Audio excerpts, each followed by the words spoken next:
Welcome ටු ද Apple Think. අද අපි මේ වීඩියෝ එකෙන් බලමු මගේ අලුත්ම iPhone 17 Pro Max එක කොහොමද අපි අන්බොක්ස් කරගත්තේ කියලා. මම මගේ iPhone 17 Pro Max එක මෙසරේ ගත්තේ කුරුණෑගල 99 ස්ටෝර් එකෙන්. මේක ගන්නකොට ටිකක් රෑ වුණා මොකද 512GB eSIM version එකක් මම හැමතැනම බැලුවා තිබුණේ නැහැ. මෙයාලා ළඟ තමයි හොඳ price එකකට මට මේක ලැබුණේ. ඉතින් ඒක නිසා මම 99 ස්ටෝර් එකෙන් මේ සැරේ මගේ iPhone 17 Pro Max එක ගත්තා. මේක ඇතුළටම යනකොට ගොඩක් ලස්සනට බලාගන්න පුළුවන් පරණ Apple devices කීපයක් එකතු කරලා ලස්සන wall art එකක් වගේ එකක් තියෙනවා. iPhones, Apple Watch, iPod වගේ දේවල් එකතු කරලා මේ විදිහට බලාගන්න පුළුවන් පරණ iPods එහෙම මෙතන තියෙනවා. සාමාන්‍යයෙන් මම වෙන shop එකක මේක දැකලා නැහැ. ඉතින් මෙයාලා brand new iPhone විතරක් නෙමෙයි used iPhone උනත් කරනවා. used iPhone ගොඩක් හොඳ condition එකේ used iPhone තියෙනවා. ගොඩක් හොඳ warranty එකක් එක්ක මෙතනින් ඔයාලට ලබා ගන්න පුළුවන්. description එකේ මම දාලා තියෙනවා මෙයාලගේ phone numbers. ඉතින් ඒවට කතා කරලා ඔයාලට අවශ්‍ය කරන used iPhone වල prices දැනගන්නත් පුළුවන්. ඒත් එක්කම තමයි iPad සහ MacBook වලට ගන්න පුළුවන් මෙතනින්.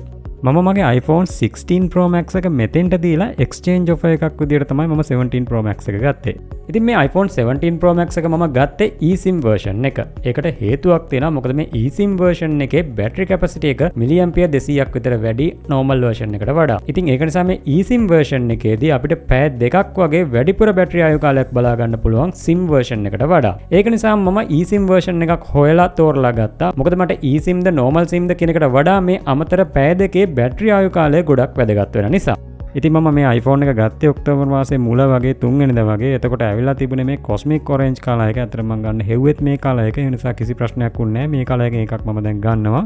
ඔයාලට බලා ගන්න පුළුවන් මේ සැරේ 17 Pro Max එකේ box එකේ physical design එක print කරලා එනවා. සාමාන්‍යයෙන් මෙහෙම physical design එක print කරලා එන්නේ design එකේ ලොකු වෙනසක් වුණොත් තමයි iPhone එකක. අනිත් ඒ වගේ ඉන්නේ front එහෙම නැත්නම් display එක තමයි print කරලා එන්නේ. මේ විදිහට අපි box එක open කරගමු. paper seal එක මේ විදිහට අයින් කරගෙන අපිට පුළුවන් box එක මෙන්න මේ වගේ open කරගන්න. wow. ඇත්තටම photos වලින් දකින්නට වඩා මේක real දකින්නකොට ටිකක් අමුතු ගතියක් තියෙනවා මේ 17 Pro Max එකේ අලුත් කලර් එකේ. accessories කියලා නම් ලොකු දෙයක් හම්බෙන්නේ නැහැ. cable එක විතරයි. මේ සැරේ SIM pin එකක්වත් නැහැ. මේක eSIM version එක නිසා.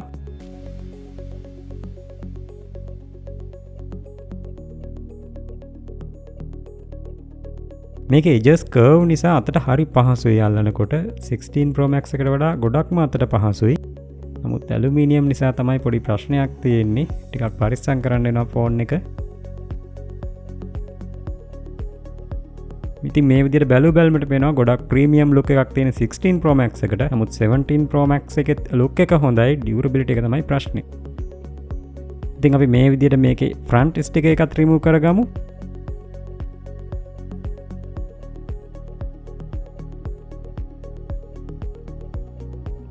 අතට නම් හරිම කම්ෆර්ටබල් ගතියක් දැනෙනවා 16 Pro Max එකට වඩා. ඇත්තටම හැබැයි එකක් කියන්න ඕනේ මේක Pro Max ෆෝන් එකකට වඩා බේස් මොඩල් ෆෝන් එකක් වගේ තමයි අතට දැනෙන්නේ මේ ඇලුමිනියම් ෆීල් එක නිසා. නමුත් මේකේ ඩියුරබිලිටි ප්‍රශ්නේ ඇරුණාම නම් වෙන ඉෂුව එකක් නැහැ. අපි මේක මේ විදිහට ඔන් කරගමු. කලර් එක වුණත් ඇත්තටම හරි අමුතු කලර් එකක්. මම කලින් වීඩියෝ එකේ කිව්වා වගේ මේක නිකන් අර heavy task වලට use කරන එකක් වගේ කියන්න වෙන්නේ නැති. මේ වගේ කලර් එකක් මෙයාලා use කරේ. ඉතින් මම දැනට මේ වගේ clear back cover එකක් පාවිච්චි කරලා බලනවා. මේ වෙනකොට මගේ 16 Pro Max එකෙන් data මේකට transfer වෙනවා. reset කරන්න කලින් තමයි මම ෆෝන් එක මෙයාලට දුන්නේ. ඉතින් මෙතනින්ම මට reset කරගන්න පුළුවන් වුණා data ටික transfer කරලා. මේ වගේ මේකේ ඇලුමිනියම් එක අපිට බලා ගන්න පුළුවන්. ගොඩක් rumors සහ proof දාලා තිබුණා මේක තැලෙනවා එහෙම නැත්නම් පොඩි වෙනවා කියලා. ඉතින් මම මේක ගත්තේ ගොඩක්ම වීඩියෝ වැඩවලට. ඒ කියන්නේ ෆෝන් එකකට වඩා මට අත්‍තරම මේකේ වටින්නේ වීඩියෝ ෆීචර්ස් ටික තමයි. ඒ වගේ heavy task කරන කෙනෙකුට මේක ගොඩක් හොඳ ඔප්ෂන් එකක්. විශේෂයෙන්ම කැමරා එකක් පාවිච්චි කරන්නේ නැති කෙනෙකුට.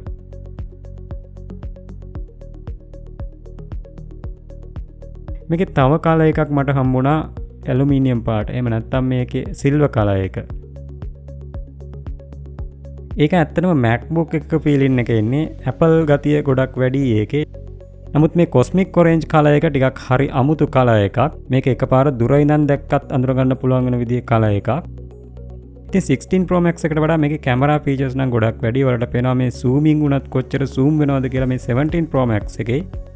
ඉතින් මේ වගේ ඔරෙන්ජ් කලර් ට්‍රාන්ස්පේරන්ට් කවර් එකකුත් මට හම්බුණා. ඒකත් මම දාලා බැලුවා.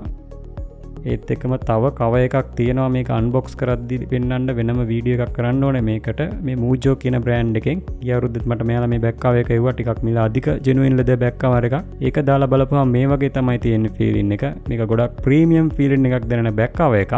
ඉතින් ඕවරෝල් ගත්තාම මේ සැරේ iPhone 17 Pro Max එක ගැන මට කියන්න තියෙන්නේ මේක පෙනුමින් සහ ෆීලින් එකකින් දැනෙන්නේ Pro Max ෆෝන් එකක් වගේ නෙමෙයි බේස් මොඩල් ෆෝන් එකක් වගේ ඇලුමිනියම් පාවිච්චි කරලා තියෙන නිසා මේ සැරේ. නමුත් මේක පාවිච්චි කරද්දි විශේෂයෙන්ම කැමරා සහ වීඩියෝ වලට මේක පාවිච්චි කරද්දි 16 Pro Max එකට වඩා ගොඩක් ලොකු ඉම්ප්‍රූව්මන්ට්ස් කීපයක් අපිට දැනෙනවා මේක පාවිච්චි කරද්දි. නමුත් ෆෝන් එකක් විදිහට පාවිච්චි කරද්දි නම් 16 Pro Max එක තමයි මීට වඩා ගොඩක් හොඳ ප්‍රීමියම් ෆිනිෂ් එකක් සහ ඩියුරබිලිටි එකක් අපිට බලා ගන්න පුළුවන් වෙන්නේ. ඉතින් ඔයාලගේ අදහස මොකද්ද මේ අලුත් iPhone 17 series එක ගැන? 17 Pro සහ Pro Max ගැන. ඒකත් පල්ලෙන් කමෙන්ට් කරගෙන යන්න. එතකොට අපිට බලා ගන්න පුළුවන් දැනටමත් පාවිච්චි කරන අයගේ අදහස් කීපයක් සහ ඔයාලා මේ iPhone 17 series එක ගැන හිතන දේවල් ගැන. මේකේ තව in detail review එකක් සහ මට මේ කම්පැනි එකක් Mujo කියන කම්පැනි එකෙන් ගිය අවුරුද්දෙත් එවුවා මේ බෑග් කවර් එක. ඒ බෑග් කවර් එකේ රිවිව් එකකුත් තියෙනවා. තවත් මේකේ ෆීචර්ස් ගැන රිවිව් එකකුත් තියෙනවා. ඉතින් ඒ ටිකත් මම ඉස්සරහට දාන්නම්. එතකම් එකතු වෙලා ඉන්න Apple Think එක්ක.